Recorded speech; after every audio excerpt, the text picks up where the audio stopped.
시청자 여러분 안녕하십니까? 출발 성공 투자 박민영입니다. 안녕하세요. 김수정입니다. 어닝 시즌이 계속되면서 이 기업의 실적 발표에 관망세가 짙어지고 있습니다. 주요 지수는 혼조세로 마감을 지었는데요.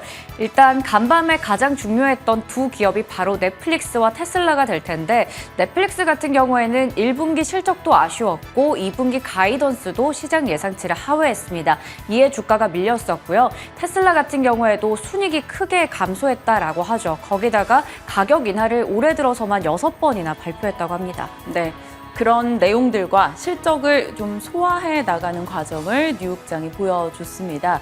어찌 보면 갖은 경계감 속에 뉴욕이나 국내나 지수 자체로만 놓고 본다면 굉장히 플랫한 움직임을 이어가고 있는 최근입니다. 그러나 종목이나 산업 뉴스는 또 쏟아지고요. 네. 어떻게 바라봐야 될지 어제장부터 정리하면서 들려온 소식들 확인해 가겠습니다. 자, 어제 국내 증시 복귀 한번 해보죠. 양지수 모두 오르긴 했습니다. 상승폭은 굉장히 미약했어요. 코스피 0.1%, 코스닥은 0.02% 소폭 올랐습니다. 지수가 소폭 올랐는데 올라가는 종목 개수가 조금 더 많다? 그러면 여지 없습니다. 보통 2차 전지 쪽이 조정을 살짝 받고 다른 종목이 다수 올라가는 경우죠. 반대로 하락 종목 수가 압도적으로 많은데 지수가 올랐다? 그런 날은 2차 전지 쪽에 엄청난 수급 쏠림이 있습니다. 최근에는 그러한 패턴의 반복이 이어지고 있죠. 어제장에서는 다양한 종목으로의 상승이 보였으나 정말 개별 종목 장세다 보니까 이렇다 할 섹터 꼽기가 조금은 어려웠던 하루였습니다. 미국의 부채 한도에 대한 우려 계속적으로 나오고 있고요. 이 부분이 크게 이슈는 되지 않습니다만 CDS 프리미엄이 미국에서 급등하는 등의 흐름은 반영되고 있습니다. 그리고 개인 투자자들이 3개월간 가장 많이 산 ETF, 코덱스 코스닥 150 선물 인버스입니다. 하락 쪽에 베팅하는 자금들이 꽤 많이 등장하고 있다는 점 눈에 띄죠. 반면에 기관 측에서는 레버리지 ETF에 또 베팅을 하고 있어서 좀 향방이 엇갈립니다. 염두에 두고 보시죠. 코스닥은 어제 에코프로와 셀트리온 그룹이 부진했고요. 소부장 글로벌화 전략 등의 이슈로 히토류, 비철금속, IT 부품 쪽이 올라가면서 그나마 선방했습니다. 2차 전지 집중도가 떨어지다 보니까 이벤트 없이 수급 장세가 벌어졌던 하루였고요. 어제 오른쪽은 비금속 광물, 히토류, 조선, 구리, 전선 등이 되겠습니다. 시간 외에서는요, 이슈들이 많았어요. 지금 에코프로 그룹주에서 포스코 그룹주로 그다음에 KG 그룹주로 가는 게 아니냐 이런 얘기가 나올 만큼 KG 그룹주도 갖은 이슈 등이 나옵니다. 어제 시간 외에서 올랐고요. 경제 사절단 이슈 속에 관련 종목들이 시세 냈죠. 시간 외에서 포스코 그룹주가 하락했습니다. 그리고 LNF가 EV 발행 이슈로 인해서 또 LNF와 세로닉스가 시간의 하락을 보이기도 했네요. 자, 이 경제 사절단 내용 들어가 볼까요? 3월 말 4월 초부터 계속 이슈가 됐었죠. 방미를 준비하는 그 과정에서 122명의 경제 사절단이 꾸려졌습니다. 20년 만에 5대 그룹 회장과 6대 경제단체장이 총출동하게 되고요. 공급망 이슈나 첨단 과학기술, 첨단 기업 투자 유치를 키워드로 놓고 방문하겠다라고 밝혔습니다. 자, 그럼 우리가 어떤 쪽으로 생각을 좀 하고 있어야 될까요? 보조금 문제를 해결하는 과제가 있는 쪽은 자동차와 반도체겠죠. 보조금을 줄 테니 우리에게 수율과 비용 등의 경영 자료를 제출해라라는 미국의 입장. 그 과정에서 어느 정도 완화된 중간 지점, 합의점을 찾아갈 수 있을지 궁금해집니다. 삼성 혹은 반도체 관련한 종목들은 영향받는다면 이쪽일 거고요. 현대차는 IRA 보조금 지금 상실한 상태죠. 이 부분에 뭔가 다른 협상의 여지라던가 추가적으로 우호적인 뭔가를 따올 수 있을까요? 자동차 쪽을 생각해 본다면 구형테크, 아진산업, 화신 등의 자동차와 부품사들 고민해 볼 수 있을 겁니다. 그리고 협력에 대한 기대가 있는 쪽은 항공우주와 원전증이 되겠죠. 보잉과 국내에서 파트너십 체결 이번에 하고 온다고 하죠. 그러다 보니까 이런 쪽에 대한 관심도 올라갈 수 있고요. 한미 원전 드림팀 해당 기간 동안 협의 진행을 할 예정이다라는 점이 시사되고는 있는데 어떻게 될지 지켜봐야겠습니다. 그렇다면 원전주도 한 번 더 힘을 내줄 수 있을지 계속해서 이러한 내용들 체크해 보시죠. 어제 증권가에서 이슈가 됐던 내용은 이겁니다. 당연히 경제사절단 어디가 가느냐겠죠. 상장사들만 추려본 거고요. 그중에 지금 빨강색 글씨로 들어가 있는 것은 시가총액이 상대적으로 작은 업체들입니다. 그 말은 즉슨 단기적으로 좀 더 민감하게 반응을 보일 수 있다라는 게 되겠고요.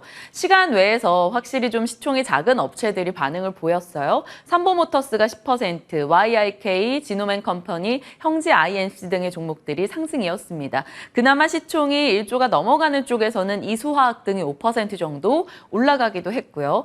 한번 관심을 놓고 이런 기업들이 이런 이슈 속에 이런 반응을 보이는구나 정도 체크해 보시길 바랍니다. 자, 그리고 밤사이에 베이지북 공개가 있었습니다. FOMC를 앞두고 미국의 경제 활동에 대해서 각 지역별로 코멘트 등이 나오는 건데요. 무난했습니다. 경제 활동 부분에서는 좀 눈여겨볼 만한 멘트는 SVB 사태 이후 캘리포니아 쪽을 중심으로 해서 대출이 감소하고 있다라는 점, 대출받는 환경이 좀 좋아지지 않는다라는 것을 다시 한번 좀 확인을 받았고요. 고용 증가 속도가 여러 지역에서 둔화되고 있다라는 점도 언급이 있었습니다. 경기에 대한 걱정은 살짝 나왔다. 이 정도로만 베이지북은 보내줄 수 있을 것 같고요. 자, 그 밖에 많은 소식들이 있었던 만큼 빠르게 점검을 해보죠. 반도체 쪽이요, 우선. 어제 ASML이 실적을 내놨죠. 노광장비 세계적인 을 같은 갑 같은 을로 되게 유명하죠. 매출액과 영업이익이 모두 컨센을 상회하는 실적을 발표했습니다. 장비별 매출을 봐도 우리가 정말 마르고 닳도록 이야기했던 EUV 쪽이 유일하게 전 분기 대비 증가했고요. EUV가 노광장비 매출의 54%를 차지하면서 압도적인 기술력을 자랑하고 있습니다. 자, 반면에 하나 우려 섞인 목소리는 신규 수주입니다. 신규 수주가 전 분기 대비해서 41% 정도 줄었다라는 소식이 부담이 됐죠. 실적 정말 좋았다. 그런데 신규 수주가 줄었다. 이렇게 기억하시면 될 것 같고요. 그래서 ASML은 어제 뉴욕장에서는 3% 정도 밀린 채 거래를 마쳤습니다. 자, 그리고 밤사이 PC 판매량 급감 이슈 속에 인텔, HP, 델, 웨스턴 디지털 등의 주가 하락했고요. 그 와중에도 엔비디아만 1% 올랐습니다. 역시나 AI 시대는 엔비디아 시대로 여겨지는 걸까요? 어찌됐건 엔비디아에 대한 월가의 호평이 계속 나오고 있다라는 거고요. 자, 엔비디아 호평 얘기하면 우리 어제도 언급드렸습니다만 생각나는 한국 반도체 등이 있죠. SK하이닉스가 그나마 어제 선전했던 것은 HBM 반도체에서 하이닉스가 먼저 치고 나간 업체이기 때문입니다. HBM 시장의 점유율 과반을 차지할 것이고 그것은 모멘텀이 될 것으로 보고 있죠. HBM 반도체 하면 결국 DDR5로의 전환 속도를 더 빠르게 할 겁니다. DDR5 모멘텀도 계속 염두에 좀 두고 있어 보죠. 그리고 어제 반도체 소부장 ETF 25일에 국내 첫 상장한다라는 이야기가 있었던 만큼 소부장단에서도 일부 반등을 보여줬어요. 다만 여러 가지 악재와 호재가 좀 뒤섞이고 있는 가운데 주가의 상승 타이밍은 언제가 될지 좀 더 염두에 두고 봐야 될 것 같습니다. 어제 한미 반도체가 시간외에서 실적 내놨는데 실망스러운 실적이었어요. 다만 실적이 좋지 않을 것이다라는 것은 어느 정도 알았었기 때문에 그 부분에 대한 해석이 오늘 주가 반영 어떻게 될지는 한번 지켜보죠. 자, 그리고 인플레 우려가 재등장했습니다. 영국에서 3월 CPI가 10% 또 증가를 했어요. 두 자릿수대로 올라갔습니다. 그리고 유럽에서는 CPI가 얼추 잡히는 듯 했으나 근원 CPI는 사상 최고치를 기록했습니다. 얼마 전 미국 CPI와 동일한 모습이죠. 에너지나 식료품 가격이 떨어지는 것 같았으나 그것을 제외하고는 여전히 높다라는 겁니다. 그런데 문제는 에너지와 식료품 가격이 이제 올라갈 것이다라는 우려가 계속 나온다라는 거죠. 3월 이후에 유가와 식료품 가격이 반등을 보여주고 있고요. 폭염과 가뭄, 흉년과 엘니뇨에 대한 우려 속에 쌀과 설탕 등의 가격이 올라가고 있습니다. 농산물 선물로 구성되어 있는 ETF가 최근에 우상향을 보여주고 있다는 점도 부담 요소가 되겠죠. 자, 그리고 3월 FOMC 의사록에서 인플레이션에 대한 언급이 무려 108회가 있었다라고 하네요. 다시 인플레가 그렇게 잡기 어려운 것인가에 대한 인지가 좀 더 생겨났습니다. 어찌됐건 인플레 우려 속에 국채금리와 달러가 상승한 것도 당연히 부담이 됐죠. 그래서 3대 지수 모두 다 힘 빠진 모습을 그렸습니다. 다만 시초가와 종가가 거의 비슷하게 형성이 되고 있어요. 플랫한 흐름인데요. 무언가 기대는 있고 강한 흐름도 일부 있는데 여전히 경계감이 짙다라는 겁니다. 실적에 대한 경계, 인플레, 그리고 FMC 5월을 앞둔 경계가 되겠죠. 그나마 나스닥 쪽이 반등을 보여줬던 건 애플이나 아마존이 강세를 보이면서 버텨낼 수 있었고요. 시장에서 가장 큰 이슈가 됐던 건 테슬라의 가격 인하와 실적에 대한 이야기일 겁니다.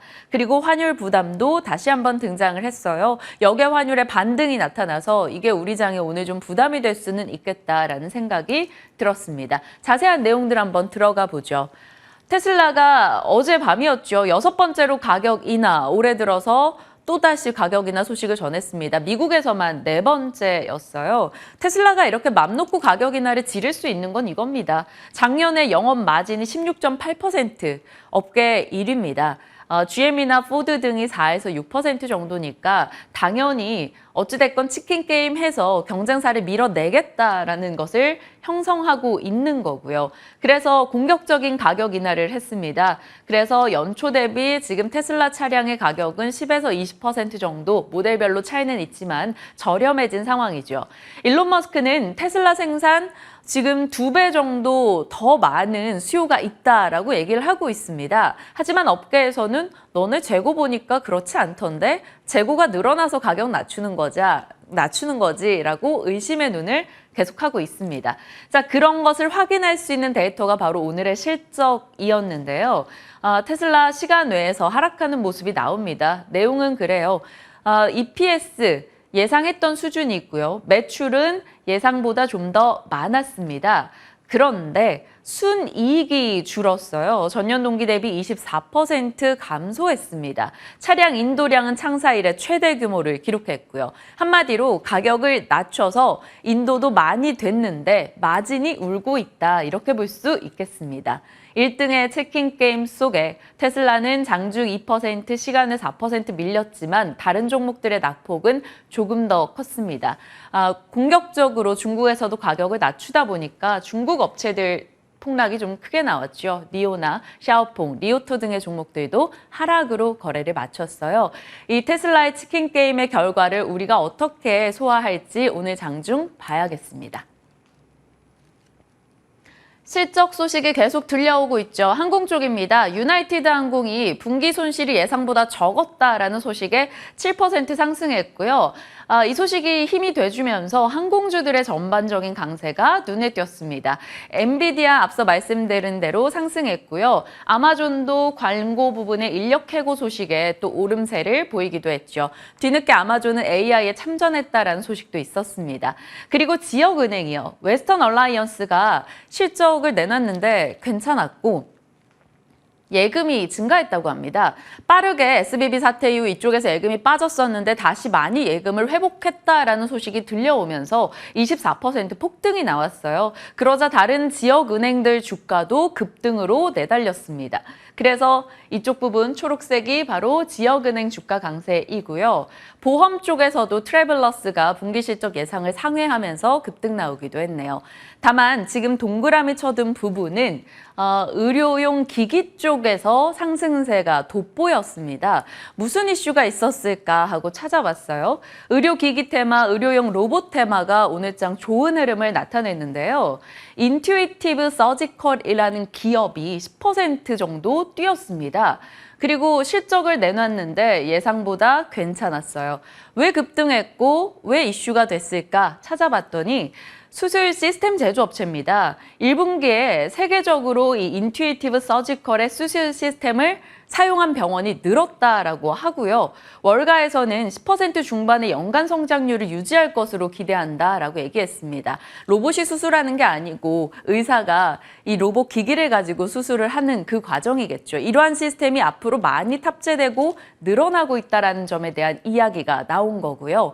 국내에서 의료용 로봇주들은 이렇게 참고하실 정도로만 정리를 해봤습니다. 이 종목이 같다고 이들이 가겠다는 아니겠지만 이런 트렌드가 형성되고 있다 정도는 확인해 주시고요. 로봇 얘기가 나왔으니 말인데 국내에서는 로봇에서 지금은 좀 물류 로봇의 관심도가 올라가고 있습니다. 뭐 때마다 관심이 받는 쪽이 있죠. 얼마 전엔 감속기였다가 이번엔 물류 로봇 쪽인데요. 지능형 로봇법 개정안, 물류 로봇의 우호적인 이 법안이 국회 본회의 통과에 대한 기대감을 안고 있고요. 계속해서 이런 전망들이 더해집니다. 배달 로봇 시장이 얼마나 커질 것이다. 로봇이 이제 자율주행으로 돌아다닐 것이다. 이런 얘기들이요. 자, 그렇다면 물류 로봇 관련한 종목들은 로보티즈나 현대무벡스, 인탑스, SP시스템즈, 티라유텍 등 언급 가능하고요. 현대무벡스 같은 경우는 어제 시세 났던 걸로 기억합니다. 자세히 만약 시간 허락한다면 이 부분에 대한 전략도 챙겨보도록 할게요. 자, 그 밖에 산업 뉴스 등입니다. 골드만삭스에서 태양광 기업들의 어닝 시즌 기대한다라는 이야기 내놨는데 요즘 뭐 HSBC도 그렇고 도이치방크도 그렇고 태양광 기업에 대해 좋은 얘기 많이 내놓습니다. 그런데 미국 태양광 기업들의 시세 연속성은 나오고 있지 않아요. 한번 그냥 참고용으로 체크하시고요. 러시아가 한국이 우크라 군사 지원하면 전쟁 개입으로 간주하겠다라고 밝혔습니다. 그렇다면 방산주, 무기 이런 쪽에 대한 이야기 언급될 수 있겠죠. 다만 이러한 지정학적 리스크로 역외 환율의 상승은 좀 더 강하게 나타났습니다. 어제 포스코가 시간 외에서 놀리던 땅에 4조 원 투자하겠다라는 이야기 꺼내 들었었는데요. 포스코 그룹주들은 시간 외에서 하락이었습니다만 관련해서 영향받는 기업은 없을지 한번 체크해 보시길 바랍니다. 그리고 오늘 아침 리포트 보다 보니까 자동차 쪽에 대해 굉장히 긍정적으로 비중 확대 의견을 낸 쪽이 있었어요. 삼성증권이었습니다. 2026년에는 글로벌 1위가 국내 현대차 기아 쪽이 될 것이다 라고 밝혔네요. 대당 원가도 글로벌 업체 중에 가장 낮고 유일한 테슬라의 호적수다라고 이야기했습니다. 자, 얼마 전에 아마존과 애플이 일본에서 웹툰 서비스 시작한다 말씀드렸죠. 일본에서 국내 CP사들의 웹툰 결제액이 엄청나게 증가했다는 소식도 오늘 추가됐습니다. 웹툰 관련주 한 번 더 체크해야 될지 고민해 보시죠. 자, 이제 섹터 이슈로 한번 들어가 볼게요. 정말 각계전투, 개별 종목 이슈가 가득했던 어제장이었는데 그래도 덩어리로 올라갔던 쪽 본다면 조선이 눈에 띄었어요. 맞습니다. 저희가 브리핑 아이템 잡으면서 어제는 참 종목군을 묶기가 어렵다 이런 얘기를 했었잖아요. 맞아요. 그런데 조선주가 다 같이 올라갔고 조선주는 여러분들도 아시다시피 제가 연초부터 굉장히 집착하면서 추적해오고 있었습니다. 먼저 어제 시세부터 체크해 보도록 할 텐데요. 제가 연초부터 조선주 좀 많이 강조를 했었던 게 2월 8일, 2월 12일, 2월 14일 그리고 3월 3일에도 얘기했었고요. 4월 초에도 얘기했었고 오늘도 이렇게 조선주 브리핑을 준비해봤습니다. 어제 일단 조선주 대표주들이 다 같이 올라갔죠. 전일장에서 기본적으로 4에서 5%가량의 시세가 나왔었고요. 특히 4월 들어서도 분위기가 괜찮습니다. 두 자릿수 이상의 강세를 나타내고 있는 기업들이 많았는데요. 대우조선해양이 20% 넘게 올랐고요. HJ중공업과 HD 현대중공업도 각각 9에서 10%가량 올랐습니다. 그리고 보시는 것처럼 한국조선해양과 삼성중공업도 10% 이상의 상승률을 한 달 동안 기록하고 있는 상황이죠. 올해 들어서는 특히나 이 대우조선해양이 이제 한화의 품에 들어가서 새롭게 탈바꿈될 것이다 라는 기대감 가져가면서 57%나 올라와 있고 아직까지 현대중공업이나 현대미포조선은 하락권에 있긴 하지만 나머지 쪽은 분위기가 괜찮습니다. 한국조선해양도 21% 이상, 삼성중공업도 13% 넘게 올라와 있습니다. 이렇게 조선주가 강하다면 얘기를 여러 번 드렸던 부분이죠. 시차를 두고 기자재라던가 피팅 쪽도 낙수 효과를 받게 됩니다. 관련주들 시세도 보도록 하죠. 어제 조선 기자재 관련주에서도 한국카본이나 세진중공업 등등의 종목들이 올라갔습니다. 그리고 피팅 밸브 쪽에서 하이로코리아, 태광이나 성광밴드 등등 저희가 연초부터 계속해서 전략을 세우고 또 수익을 냈던 종목들 어제장에서도 이렇게 주목을 받았습니다. 그렇다면 이 조선주들이 잘 가는 이유는 무엇일까요? 대표적인 지표로 볼 수 있는 게 바로 이거겠죠. 신조선가의 지수 추이를 볼 텐데 꾸준히 상승세를 나타내고 있습니다. 일단은 지금 보시는 것처럼 4월 3주차 기준으로 봤을 때 166포인트를 뚫고 사상 최대치를 보이고 있는 건데요. 2009년 굉장히 호황이었던 그 수준까지 올라와 있는 거고요. 올해 기준으로 봤을 때는 연간 172포인트까지 전망이 된다라는 의견들 증권사에서 내놓고 있었습니다. 그중에서도 주력이죠. 가장 고가로 볼 수 있는 이 효자선박이라고 불리는 LNG 운반선이 이 신조선가의 상승을 이끌었습니다. 지금 보시는 것 것처럼 규모로 따져봤을 때 2억 5,400만 달러 사상 최고치를 경신한 상황이거든요. 이외에도 초대형 유조선이나 초대형 컨테이너선도 신조선가의 상승에 기여를 하고 있는 상황입니다. 네, 이렇게 신조선가가 올라가고 앞으로 그렇다면 조선주에게 어떤 부분들이 도대체 좋아지게 되는 걸까요? 일단 LNG 운반선 앞서 봤듯이 선가의 상승을 이끌고 있었습니다. 그렇게 된다면 워낙에 지금 고가인데다가 이게 지금 계속해서 규모가 커지고 가격이 올라가면 수익성 개선 효과가 더 커질 수 있게 되겠죠. 그리고 지금 조선주를 봤을 때 여러 기사들을 찾아볼 수 있는데 그중에서도 좀 중요하게 볼 수 있었던 단어가 바로 인력난이 되겠습니다. 수주를 워낙에 많이 따내고 있는 상황이다 보니까 지금 인력이 부족하고요. 이미 조선사들이 3년치 정도 그 이상의 일감을 확보했기 때문에 지금 뭐 도크를 만든다던가 여러 가지 부분에서 인력이 좀 많이 부족하다라고 합니다. 그러면 공급이 부족하게 되면 공급자 우위 시장으로 변할 수가 있겠죠. 그렇게 된다면 또 선가 협상에 있어서 가격 경쟁력이 높아지게 됩니다. 그러니까 수주를 따냈을 때 기존의 저가 수주를 많이 따내던 그 방식이 아니라 이제는 수주 하나에도 제값을 받게 된다라고 볼 수 있겠습니다. 거기다가 여기서 이제 중요한 게 바로 친환경 선박이 될 텐데요. 유럽연합에서는 연초부터 세계 최초로 친환경 선박 연료 관련된 규제를 법제화했습니다. 오는 2024년부터는 이 해운업의 탄소 배출권 거래제도 시행이 되고요. 선박 연료 규제도 지속적으로 강화된다라고 하는데요. 그렇게 된다면 노후화되어 있는 선박은 친환경 선박으로 교체가 되어야 하고요. 지금 친환경 선박의 발주 비중도 작년 기준으로 봤을 때 62%까지 그 지난해 대비해서 2배 정도 늘어난 것으로 확인할 수가 있겠습니다. 특히 친환경 선박 같은 경우에는 고가거든요. 그렇기 때문에 앞으로 이러한 부분들이 모두 다 합쳐져서 실적 개선을 이끌 수 있다라는 이야기가 나오고 있습니다. 이 조선 3사가 정말 오랫동안 불황을 겪었었잖아요. 워낙에 이 적자 연결고리가 굉장히 길게 이어졌었는데 올해는 드디어 흑자로 돌아설 수 있다라는 기대감들이 나오고 있습니다. 대표적으로 3사만 체크를 해본다면 영업이익의 컨센서스를 보시면요. 1분기에 일단 삼성중공업은 21개 분기 만에 흑자로 돌아설 것이다라는 기대감이 있는 상황이고 연간으로 봤을 때는 9년 만에 흑자를 기록할 것이다라는 이야기가 나오고 있습니다. 반면에 대우조선해양 같은 경우에는 올해 1분기에는 적자를 지속할 것으로 보이지만 연간으로 봤을 때는 역시나 2년 만에 흑자를 기록할 것이다라는 이야기 나오고 있습니다. 이 상황이 이렇다 보니까 증권사에서도 조선 3사에 대해서 목표 주가를 올리는 리포트가 나오고 있었는데요. 지금 보시는 것처럼 조선 섹터 전망을 좀 낙관적으로 얘기하면서 목표 주가를 이렇게 올려잡은 것을 확인할 수 있었습니다. 이 증권사에서도 여러 가지 종목을 탑픽으로 제시하고 있었는데요. 그중에서도 턴어라운드가 상당히 빨리 될 것으로 기대되고 있는 삼성중공업에 대한 의견들이 좋았습니다. 일단 가격이 높은 LNG선의 호황이 올해도 지속될 것으로 보이고 지금 앞서 계속해서 중요하다 얘기 드렸던 친환경 선박, 이 삼성중공업 쪽에서는 독자적으로 건조 기술을 가지고 있다라고 합니다. 이러한 부분들이 합쳐지면서 삼성중공업에 대해서도 긍정적인 시각들을 엿볼 수가 있었습니다. 네, 그리고 이제 개별적인 기업에 대한 이슈 한번 볼 텐데요. 대우조선해양, 이 한화가 인수를 하는데 이제 막바지 단계에 접어들면서 어제 한화의 주가가 15%나 올라갔습니다. 그동안 정말 부진했어요. 다른 지주사 대비해서도 주가가 정말 못 갔고 저평가되어 있었는데요. 하지만 어제 이렇게 장대 양봉을 하루 만에 뽑아냈습니다. 일단은 지금 유럽연합 비롯해서 여러 나라들 7개의 해외 경쟁 당국에서는 이미 이 인수에 대해서 승인을 했고요. 공정거래위원회에서는 오는 26일에 전원회의 심의를 거칠 예정이다라고 밝혔습니다. 그리고 일단은 조건부 승인으로 가닥을 잡으면서 지금 투자자들 사이에서 기대감을 모으고 있는 상황이고요. 이 부분이 어제 한화의 주가에도 시너지가 될 수 있다라는 이야기 나오면서 올라가게 됐습니다.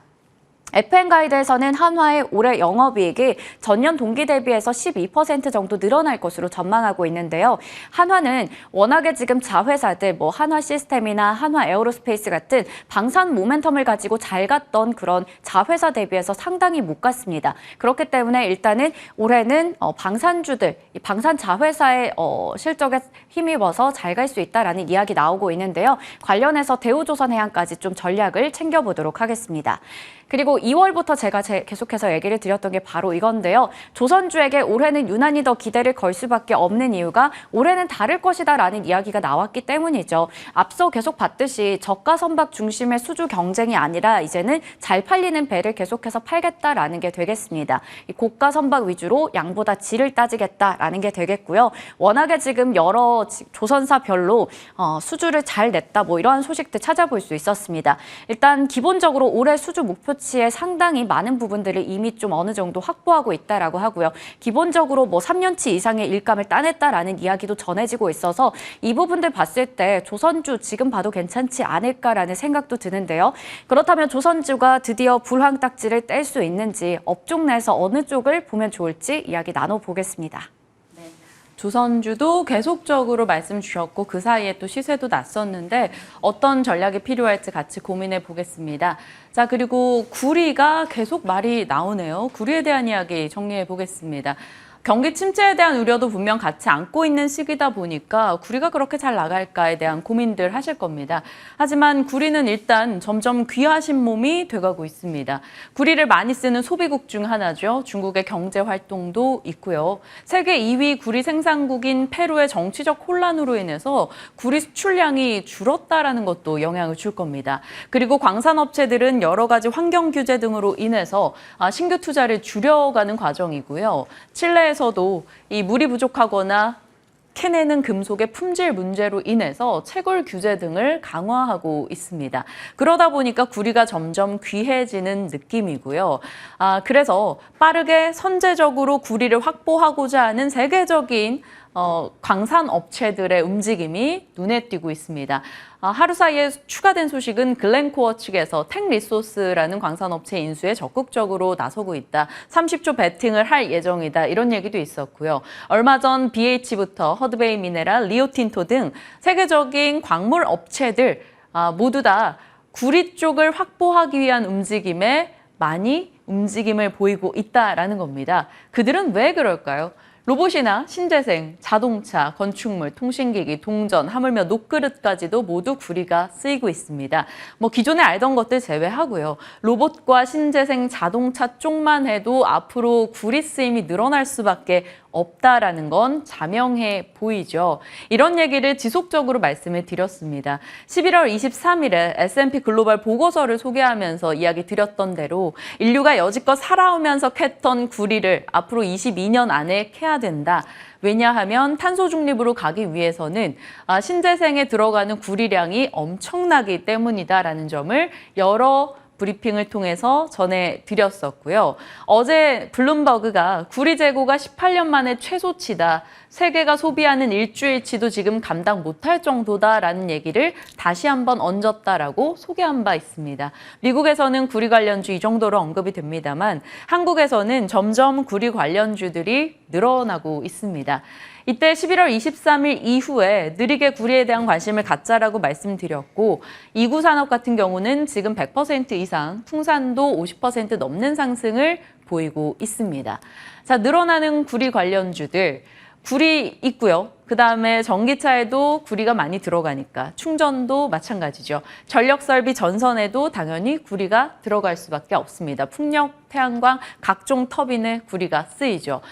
이쪽으로 갈수록 구리는 귀해지기 때문에 경기 침체 유무보다는 오히려 많은 쓰임의 확인을 받는 시기가 될 것 같습니다. 어제장에서도 덩어리로 올라가는 섹터가 그리 보이지 않았던 가운데 구리 관련주로 엮어본다면 눈에 띄었었죠. 이구산업 24%, 대창, 풍산, 서원, 그리고 각종 전선과 전기 혹은 전력기기 쪽도 강세 움직임을 나타냈습니다.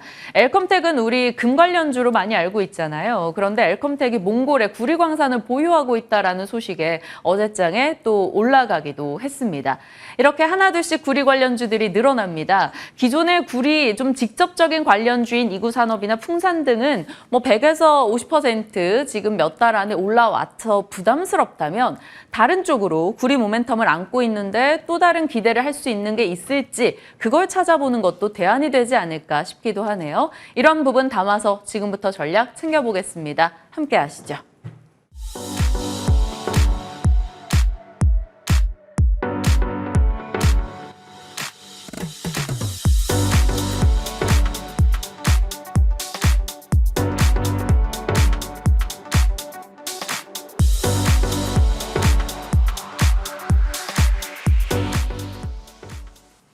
시장에 대한 전략 진맛쌤과 함께합니다. 어서 오세요. 네, 안녕하세요. 네, 헤어스타일이 바뀌셨는데 뭐 심경의 변화가 있으십니까? 늦잠을 자서 내려서 왔습니다. 네. 올릴 시간이 없으셨군요. 네. 네, 너무 잘 어울리십니다. 이미지랑도 굉장히 잘 어울리시기도 하고요. 시장에 대한 코멘트로 이어간다면 지금 지수 자체는 굉장히 플랫해요. 그리고 막 큰 섹터가 이렇게 보이는 건 좀 적습니다.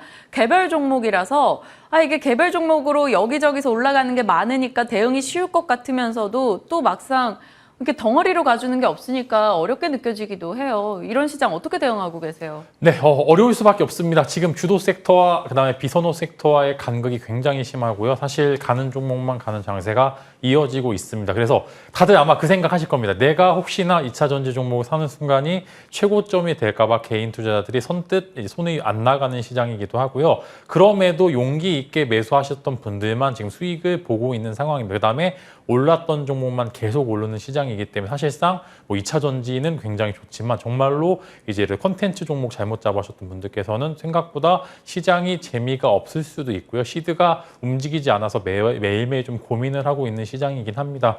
관련해서 아마 이런 시장이 이어질 것으로 전망되는 게 안타깝지만 일단 당분간 이런 부분들이 이어질 수밖에 없는 상황이고요. 비선호 섹터의 상황이 급격히 좋아질 수는 없을 것으로 생각이 되기 때문에 관련해서 이런 시장이 계속적으로 될 것 같습니다. 언제까지? 5월 초 FOMC까지는 이런 분위기가 이어질 것으로 나오고요. 그 이후에 경기 침체에 대한 이야기 혹은 이제 추가적인 금리 인상 이슈에 따라서 지수의 결이 여기서 조정이 나오는지 아니면은 추가적으로 이제 횡보가 나오는지 여부를 한번 체크를 해 보시면 좋을 것 같습니다. 밤 사이에 테슬라 실적이 나왔잖아요. 일단 인도량은 뭐 역대 최대입니다. 하지만 마진 부분의 타격으로 인해서 시간외에서 하락을 기록했는데 이 부분에서 국내 전기차 쪽, 현대차, 기아 쪽 생각해볼 문제 있을까요? 네, 일단은 먼저 완성차 업체들 입장에서는 사실 테슬라가 이제 이렇게 가격을 계속적으로 진화를 하죠. 사실 테슬라의 가격은 시가죠. 이제 시장 가격에 따라서 조금 많이 차이가 나게 되는데 관련해서 테슬라가 가지고 있는 장점은 이제 마진율이 높다와 그다음에 최근에 기가팩토리 등의 이제 좀 생산성 개선으로 인해서 많은 양의 차량을 조금 이제 생산을 할 수 있었다라는 부분들이 여태까지 테슬라의 고 PER을 좀 유지했을 수 있었던 이제 부분들이었었는데 그 부분들이 가격 인하로 인해서 이제 주당 순이익이 조금 줄어들 수 있다라는 그런 포인트들로 접근이 되기 때문에 결국에는 테슬라도 경기 침체를 이제 조금 피할 수가 없겠구나라는 부분들에서 좀 해석이 되고 있는 것 같습니다. 아무래도 근데 이런 부분들이 결국에는 돌아 2차 전지의 산업이 영향을 있을까가 우리들이 가장 궁금할 포인트로 접근이 되는데 그렇게 크게 영향이 없을 것으로 보고요. 이 테슬라의 빈자리는 사실 메꿀 수 있을 만한 여러 이제 완성차 업체들이 많을 겁니다. 이제 현대차와 기아도 이제 미국 시장에서 계속 선전을 하고 있고요. 뭐 GM이나 포드 등도 언제든지 시장에서 강자로 좀 나설 수 있는 부분들이 있기 때문에 테슬라는 그냥 테슬라만의 개별적인 이슈로 보시면 좋을 것 같고 이 테슬라의 하락이 사실상 2차 전지 산업에 미치는 영향이 좀 적다라고 좀 말씀을 드리면서 좀 안심해도 될 거다라고 말씀을 드리고 오히려 반사수혜로 테슬라의 가격이 계속적으로 하락하게 되면 오히려 현대차와 기아의 경우에 조금 더 많은 이제 이익 부분들을 얻어갈 수 있는 부분들이 있기 때문에 이런 부분들만 잘 체크해 보시면 좋을 것 같고요. 네. 이제 ASM에 물어보실 거죠? 네, ASM에도 이어서 말씀을 드리면은 사실 실적 자체는 잘 나왔는데 가이던스가 좀 안 좋았습니다. 이제 아무래도 지금은 현재 당장은 다운 사이클이 맞기 때문에 내년 정도까지는 일단은 영업이익이 그렇게 좋지 않을 수도 있다. 즉 현재 실적이 유지가 될 수도 있다라고 말씀을 드리는데 사실 ASML이 갖고 있는 독보적인 위치가 있습니다. 결국에는 이들은 생산해 두는 족족 팔릴 수밖에 없는 구간인데 결국에 다음 사이클의 상승 사이클로 올라갈 때까지는 ASML의 장비를 얼마나 많이 보유한 회사들이 나타나느냐에 따라서 갈리기 때문에 결국에는 반도체는 이제 사이클 산업이고 다운 사이클에서 올라갈 거다. 오히려 실적 발표가 결국에는 반등의 포인트로 접근이 가능할 수도 있겠구나 이렇게 말씀을 드리면서 이제 뭐 반도체도 분명히 경기 침체를 선반영한 부분들이 많은 요소들이 있기 때문에 너무 걱정하지 말자 이렇게 코멘트 드리도록 하겠습니다. 네, 삼성증권에서 현대차, 기아에 대해서 공격적인 비중 비중 확대 의견을 냈습니다. 2026년엔 이쪽이 세계 1위를 달성할 거다라는 코멘트까지 달았는데 동의하십니까? 이쪽 비중 확대해도 돼요? 네, 저는 완성차 업체들은 저는 이제 경기 침체에 대한 우려는 좀 벗어났다고 보고요. 이미 그 부분들이 많이 실적에 반영이 되고 주가에도 많이 반영이 있어요. 매번 이제 20만 원의 고지를 탈환을 하느냐, 이제 못 하느냐가 여부가 굉장히 중요했는데 결국에는 이런 부분들이 많이 반영이 됐고 이제 긍정적인 포인트들만 접근이 된다라고 하면 지금 이제 IRA 법안에서 추가적인 악재가 나오지 않는다라고 하면 저도 스트롱 바이, 즉 이제 강력히 이 부분들에 대해서 비중을 확대하셔도 될 것 같다. 이렇게 정리해 드리도록 하겠습니다. 알겠습니다. 정말 꼬리에 계속해서 질문을 드리고 있네요. 섹터 질문으로 이제 빨리 속도 내겠습니다. 조선주요. 덩어리로 올라갈 때 조선 섹터가 꽤 많이 보입니다. 그래서 조선주에 대한 시각 변화 있으신지 그동안은 뭐 관심을 가져도 기자재 쪽 위주로만 얘기 주셨잖아요. 네, 조선주 제가 코멘트 드렸습니다. 조용할 때 사서요. 시끄러울 때 파시라고 제가 말씀을 드렸는데 슬슬 시끄러워지는 것 같습니다. 즉 이제 팔 때가 되었다라는 말이죠. 조선 업계에 대해서는 저는 외형적으로는 굉장히 좋을 수가 있는데 주가 상황은 재미가 없게 될 가능성이 굉장히 크고요. 이제 사실 골든타임을 놓쳤습니다. 주가가 더 많이 갔어야 될 포인트들이 있었는데 그 포인트들 결국에는 매물대를 소화를 못했다라는 이야기고 또 결국에 이제 추가적인 수주가 제한이 되는 상황. 즉 이제 한창 이제 한 6개월 전에는 매일매일 수주가 나오게 되면서 주가가 일부 여기서 추가적인 상승이 되는 거 아니냐라고 했는데 결국에는 매물대를 소화를 못했고요. 지금은 이제 실적 모멘텀만 들고 가기에는 단발적인 모멘텀, 즉 실적의 모멘텀을 제외하고는 외형적으로는 또 그렇게 좋지 않을 수도 있다. 지금 이제 오히려 이제 그때 못 갔던 부분들이 결국에는 마이너스 요소로 작용될 수 있을 만한 부분들이 많다라고 좀 코멘트 드리면서 조선주 자체는 마찬가지로 계속적으로 조용할 때 사서 비싸게 파셔야 되고요. 이제 슬슬 이제 시끄러워지고 있으니 조금 어느 정도 매도 타임으로 잡아보시면 좋을 거고 결국에 늘어나는 수주에 대한 여러 가지 이익들은 조선 기자재 쪽이 여전히 가져갈 수밖에 없다라고 생각합니다. 그래서 피팅 3사를 필두로 해서 뭐 이제 냉각재, 이제 뭐 보온재 같은 그런 이제 이슈들에 대해서 충분히 자유로울 수 있을 만한 그런 종목들 위주로 사시면 좋을 거고 사실 2차 전지랑 좀 비슷합니다. 이제 배터리 3사 같은 경우에는 사실상 많이 올라는 가고 있는데 이제 이슈 따라서 생각보다 상방들이 제한되는 부분들이 좀 많고요. 오히려 이제 이 배터리의 일부 부분들을 좀 제작을 하는 양극재 업체들이 많이 올라가는 걸 봤을 때 여전히 시장은 소재 쪽에 대한 그런 이제 공급자 우위를 많이 보고 있다라고 이제 포인트를 잡으셔서 조선 쪽에 대해서는 이제 슬슬 매도할 때가 됐고 조선 기자재 업종들은 실적 이후까지 조금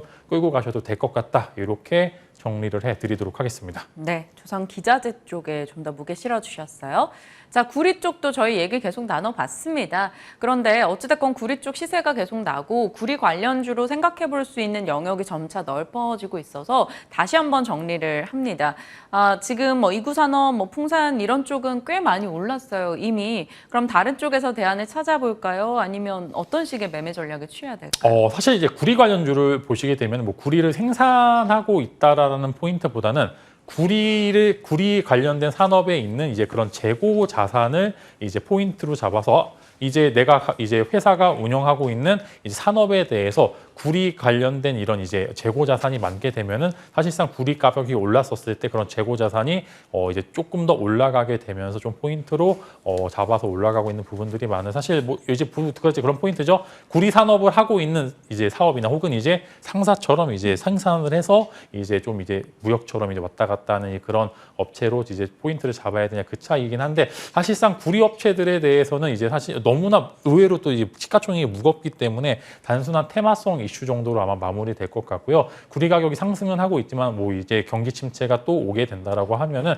그만큼 이제 꺾일 부분들이 많기 때문에 지금은 조금 조심해야 될 필요는 좀 있다라고 좀 포인트를 잡고 이제 가시면 좋을 것 같고요. 반면에 또 반대의 산업이 있습니다. 구리 산업을 같이 하고 있지만 전선주들 같은 경우에는 이제 정말로 니즈가 정말 많습니다. 이제 미국도 그렇고 중국도 그렇고 인프라 관련된 이슈가 계속 많아서 저도 이제 인프라 관련돼서 좋은 포인트, 긍정적인 포인트들도 계속 말씀을 드렸던 부분들이 결국에는 쓰임새의 차이입니다. 이제 산업이 꺾이느냐 꺾이지 않느냐 그 차이인데 어려울 수 있을 만한 사이클에서 결국에는 상승 사이클로 올라가 있기 때문에 구리 관련주들을 지켜보시기보다는 전선 관련주들을 포인트로 잡고 공략을 진행을 해 보시면은 분명히 좋은 결과 있을 것으로 예상이 되고요. 이제 뭐 대한전선도 괜찮고 LX 일렉트릭 충분히 현재 좀 많이 오른 포인트들도 많지만 추가적인 시세까지 같이 가능하다. 이렇게 정리를 해드리도록 하겠습니다. LS 일렉트릭 뭐 실적 기대도 있으니까요. 대한전선과 함께 놓고 지켜보겠습니다. 자, 이제 진만스픽으로 가겠습니다. 중국의 경기 회복 전망, 그에 따른 수혜받을 종목은 무엇인가? 중장비주, 뭐 진성티 씨, DY파워, 뭐 굴삭기 뭐 이런 쪽일까요? 네, 역시 저보다 더 많이 아시는 것 같은데요. 네, 이제 저는 이제 대창 단조라는 대창 종목을 단조. 한번 가져와 네. 봤고요. 이제 사실 진만스픽을 이제 너무 자주 하다 보니까 이제 섹터가 좀 지엽적이어서 이제 하루하루 포인트 잡아서 하루는 한 종목 정도 이제 코멘트 좀 드리려고 하는데 그냥 대창 단조를 좀 말씀을 드리려고 하고요. 이제 관련해서 일단은 재무 상태가 굉장히 깔끔해서 일단은 현재 자리가 두려워할 포인트가 아니다라고 좀 말씀을 드리겠습니다. 결국에는 뭐 중장기 대창 단조 같은 거 마찬가지로 이제 중장비 하부 주행 부품을 좀 제조를 하고 있고요. 미국과 중국의 경기 부동산 경기가 회복될 때 따라 경기 회복에 따른 좀 이제 좀 상승 사이클이 좀 있는 포인트가 있고요. 이제 미국도 어느 정도 부동산 다운 사이클에 좀 많이 올라오고 있는 부분들이 있기 때문에 추가적으로 이제 관련된 모멘텀 즉 인프라 관련주들의 시세가